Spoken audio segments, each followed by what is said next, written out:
Hello guys, welcome back to my channel. आज मैं तुझसे नैना मिलाई के 2 का एपिसोड बोलने जा रही हूँ। महा एपिसोड की शुरुआत में युवराज से होती है और जो पूरा परिवार के सामने कहता है कि घर में बहुत बड़ा वास्तु दोष है, यानी घर के सबसे पॉजिटिव कोने में सबसे नेगेटिव इंसान रह रहा है। वो बताता है कि उसके माता पिता ने बाकी सारी प्रॉपर्टी छोटे बेटे के नाम की थी, लेकिन ये घर यानी कल्याणी भवन सिर्फ उसके नाम पर किया था।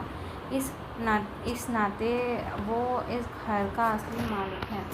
युवराज एक मच्छिस की डिबिया जैसा देखने वाला नक्शे के ज़रिए सबके कमरे बदल देता है और सब पर अपना ऑर्डर चलाता है। उन्हें धैर्य और मिशिका हर वक्त फ़ोन पर लगे रहने की सज़ा के तौर पर उनका कमरा छीन कर उन्हें हॉल में रहने को कहता है। राघव अकेलापन ना हो, क्योंकि उसकी पत्नी उसे छोड़कर चली गई है, इसीलिए उसे भी डायरी के साथ हॉल में सोने का ऑर्डर मिलता है।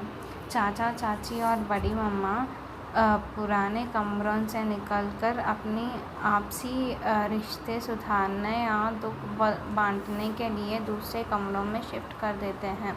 बाबूजी युवराज की फेवरेट है, इसीलिए उन्हें अपनी मर्ज़ी का कमरा चुनने की आज़ादी मिलती है। अब्बा नाइस रे।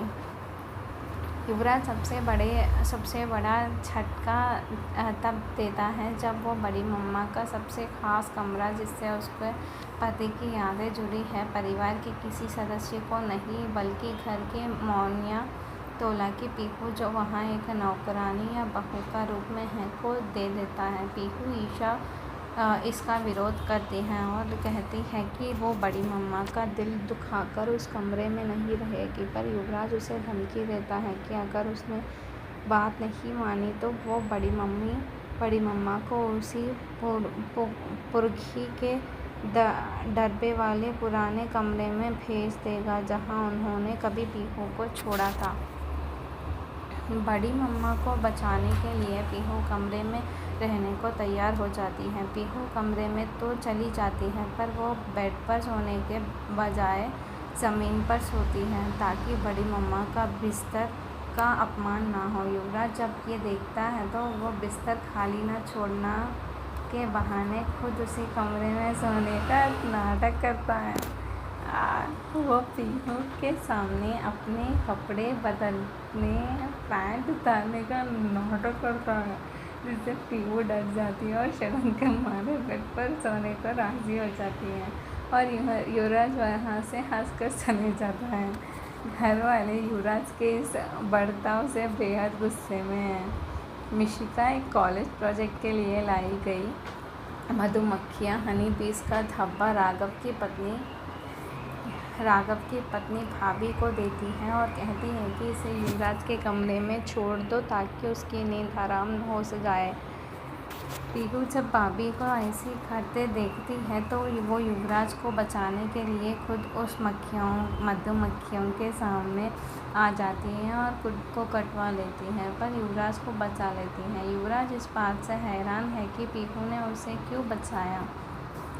अगली सुबह पीहू मंदिर में पूजा करके फूल चढ़ाने जाते हैं तो बड़ी मम्मा उसे ताना मारती है और मंदिर से दूर रहने को कहती है।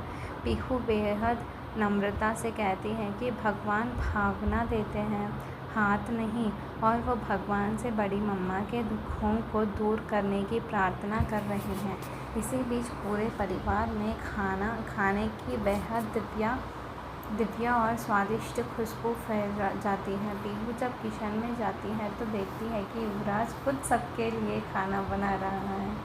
पीहू परिवार वालों को वार्निंग देती है कि युवराज खाने में जहर या कोई खराब चीज़ मिला सकता है, इसीलिए उसके हाथों का खाना ना खाएं।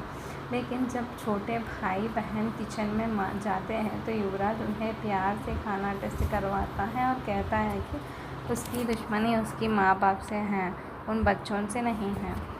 अब अगला एपिसोड में क्या होने वाला है वो देखा जाएगा। तब तक प्लीज़ वेट वॉच और subscribe. Thank you so much.